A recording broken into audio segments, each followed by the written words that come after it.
क्षमा करो मेरे राम रघुनाथ, अब तक के सारे अपराध। क्षमा करो मेरे राम रघुनाथ, अब तक के सारे अपराध। क्षमा करो मेरे राम रघुनाथ, अब तक के सारे अपराध। क्षमा करो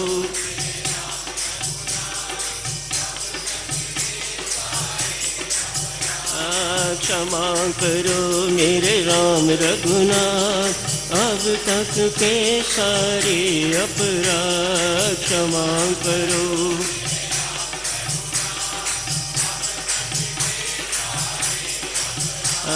क्षमा करो मेरे राम रघुनाथ, अब तक के सारे अपराध। क्षमा करो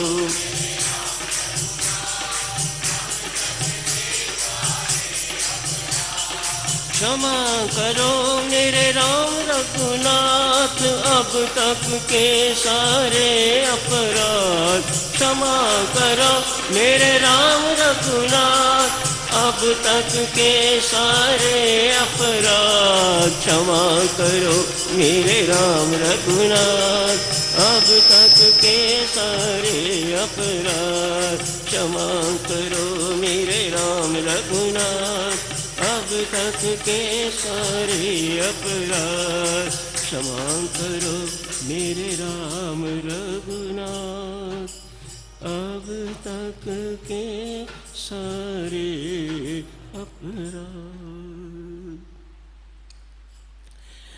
आज के प्रसंग और कल के प्रसंग पर दो शब्द कहने से पहले कुछ एक निवेदन है देवियों सज्जनों आप सबकी सेवा में। सर्वप्रथम ये जो आजकल भक्ति प्रकाश से कथा प्रकाश जी का प्रसंग चल रहा है, ये ऐसे ही होना चाहिए जैसे गीता जी का पाठ। इसमें जल्दबाजी न कीजिएगा। यूं कहूँगा कि स्वामी जी महाराज का हृदय है कथा प्रकाश। इसका पाठ यहाँ हो, घर में हो, लेकिन ऐसे हो जैसे गीता जी का पाठ किया जाता है, उसी श्रद्धा से, उसी प्रेम से, उसी भावना से कि स्वामी जी महाराज अपना हृदय हम सब के प्रति उधेल रहे हैं। दृष्टांतों के माध्यम से जो बात समझ आती है वह वैसे बड़े बड़े ग्रंथ पढ़ने से समझ में नहीं आती। स्वामी जी महाराज ने कितनी सुंदर शैली अपनाई है। जो चीज़ वे समझाना चाहते हैं उनको दृष्टांतों की, उदाहरणों की पुष्टि दिया है, बल दिया है। सदाचार समझाना चाहते हैं, आलोचना समझाना चाहते हैं तो दृष्टांत दिए हैं, जीवंत उदाहरणें दी हैं। कोई ये मन गढ़ंत उदाहरणें नहीं है, कोई कंकॉक्टेड जैसे स्टोरी राइटर्स स्टोरीज लिखते हैं ऐसी स्टोरीज नहीं है। ये स्वामी जी महाराज पर आप बीती या आंख दिखी हुई कहानियाँ हैं, दृष्टांत हैं। अतएव इनमें स्वामी जी महाराज का बल है, संतों महात्माओं का बल है। अतएव इसे जल्दबाजी से न पढ़ा कीजिएगा। एक बात। दूसरी, आप सबसे निवेदन है विशेषतया यहाँ के प्रबंधकों से कि कथा प्रकाश को छोड़ा न करें। जैसे भक्ति प्रकाश का पाठ, पहला पाठ जो सब मिल के गाते हैं, मैं ज़रूर महसूस करता हूँ गाना सुनना बहुत अच्छा लगता है, सुरताल में पता भी नहीं चलता। लेकिन सीखने की दृष्टि से, अपने जीवन में उतारने की दृष्टि से कथा प्रकाश छोटा नहीं है। अतएव ये एक नियमित अंग बन जाना चाहिए कि इसका पाठ यहाँ पर हो। जिस वक़्त शबनम जी या शारदा जी पाठ करें उस वक़्त कोशिश करें कि वह धीरे धीरे पढ़े और आप अपने ग्रंथ खोल के तो एक एक लाइन इस प्रकार से पढ़े कि आज अपने जीवन में कौन सी पंक्ति हमने उतारनी है। तो देखिएगा देवियों सज्जनों, जीवन कुछ दिनों में दिव्य बन जाएगा।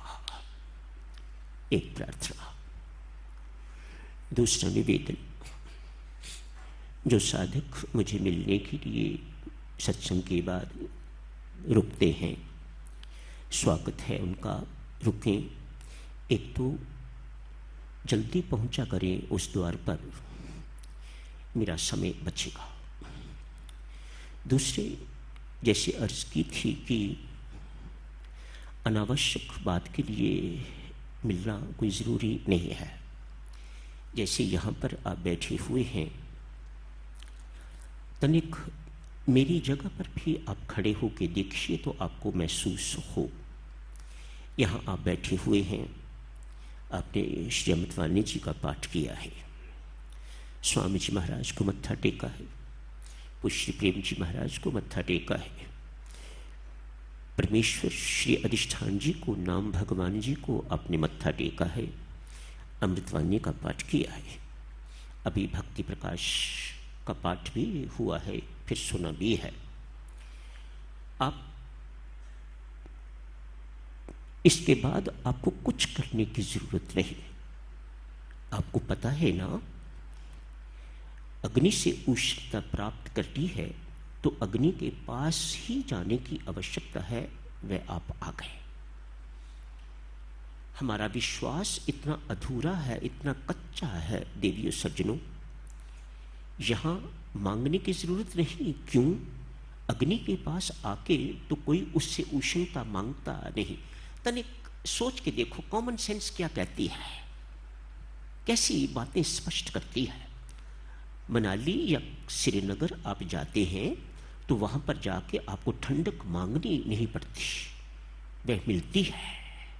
ठीक इसी प्रकार से यहाँ पर आके आपने जो भजन पाठ किया है, प्रणाम किया है परमात्मा के श्री चरणों में, साधक जनों शास्त्र कहता है एक दफा का प्रणाम, भावपूर्वक प्रणाम परमात्मा को ऋणी बना देता है।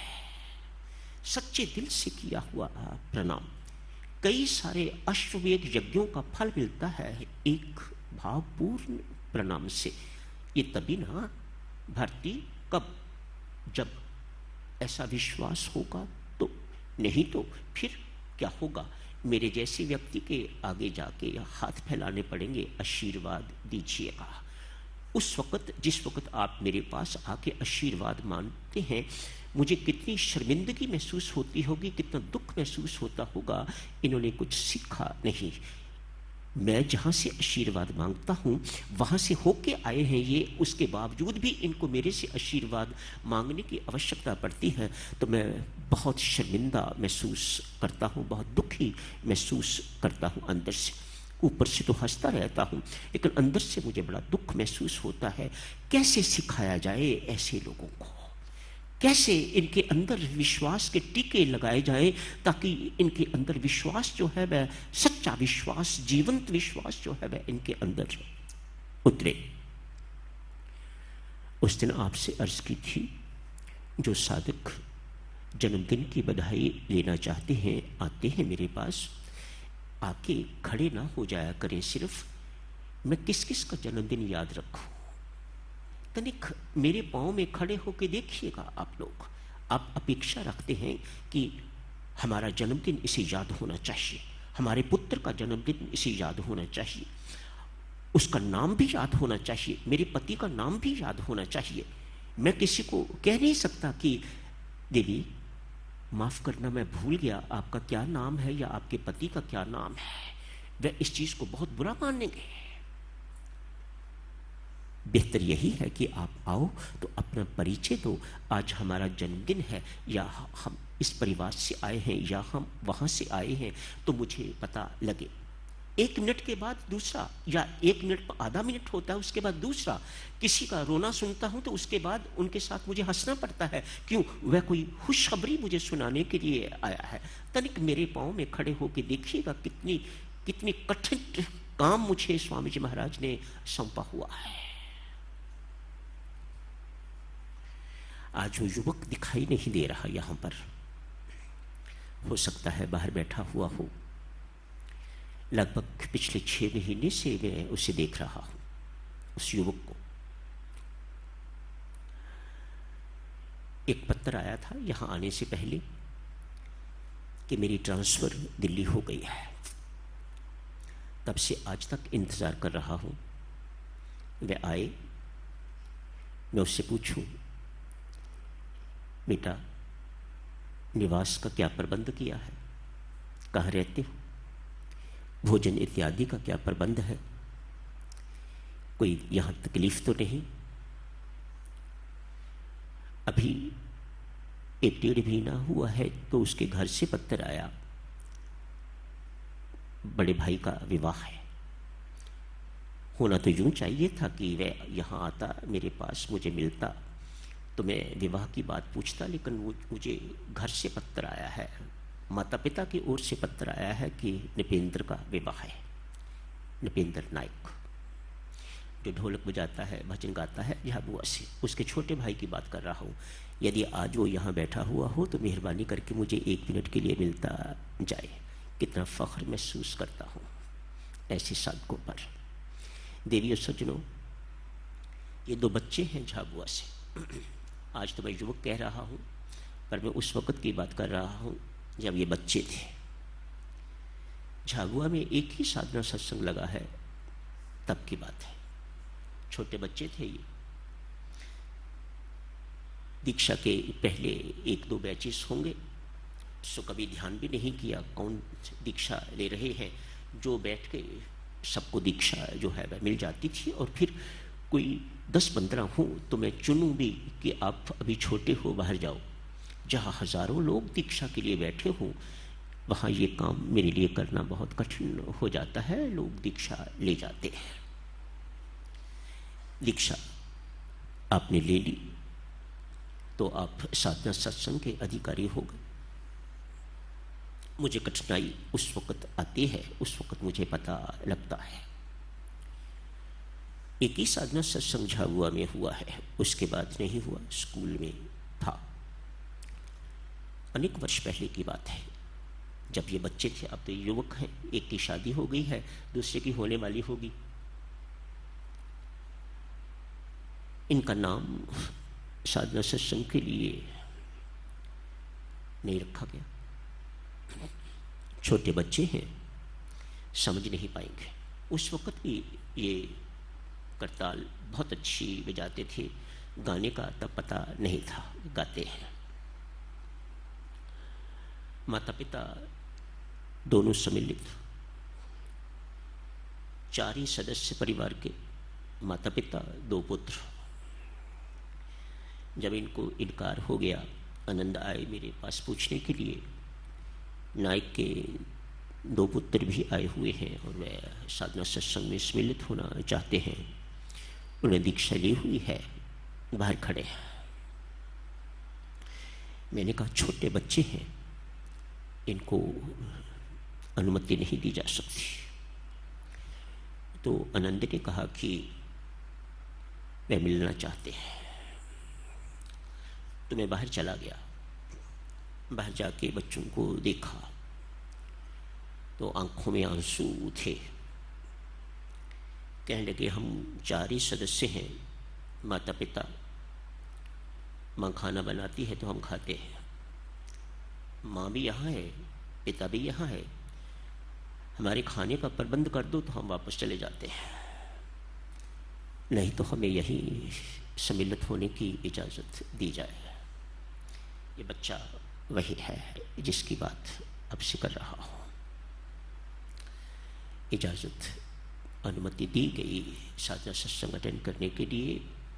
बिल्कुल आगे ही मेरे पास 3 दिन के सत्संग में आगे ही बैठते रहे। बहुत सुंदर, जो कुछ भी बजाते थे बहुत सुंदर सुरताल से बजाते थे। ऐसे साधक भी हैं साधकजनों। ऐसे साधकों को मैं चरण न चूमूं तो क्या करूं।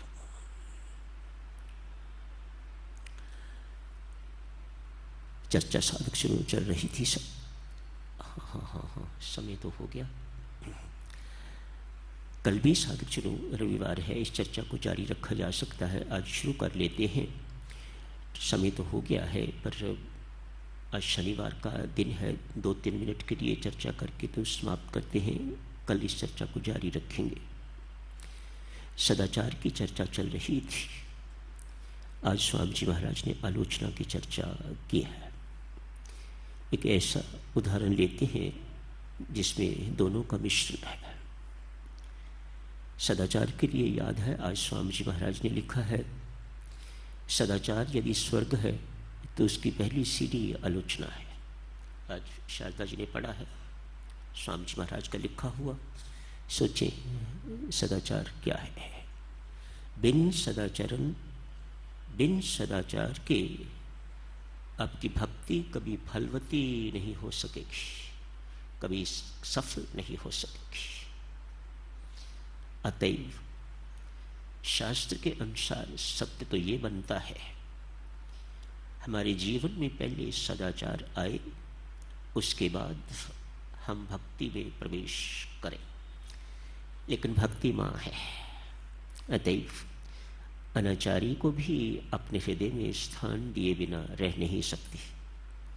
सदाचारी है, अनाचारी है, दुराचारी है, सबके सब भक्ति के अधिकारी हैं। लेकिन इसका अर्थ ये नहीं कि दुराचार करते हुए आपको भक्ति शांति देगी या परमानंद देगी, भूल जाइएगा। जन्म जन्मांतर लगे रहोगे। भक्ति प्यारी तो है, मीठी तो है, लेकिन कच्ची नहीं है। जैसे परमात्मा पक्का अपने असूलों का, ऐसे ही भक्ति भी अपने असूलों की बड़ी पक्की है, टस से मस नहीं होती। आप मेरे पास आओ, मैं आपको साफ सुथरा बनाने के लिए तैयार हूं, आपको परमात्मा की गोद में बिठाने के योग्य बना दूंगी। लेकिन गंदे मंदे को मैं अपने पति परमेश्वर को सौंप नहीं सकती।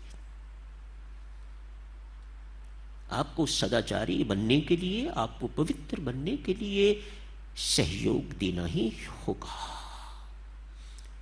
पुरुषार्थ आपका, कृपा परमात्मा की कृपा मेरी। आज एक गणेश नामक व्यक्ति है, किसी सेठ के पास मामूली सा नौकर है। मामूली सा नौकर कैसा? सेठ की दुकानें बंद करने वाला, कोई चिट्ठी इधर से उधर पहुंचानी है, ऐसे नौकर।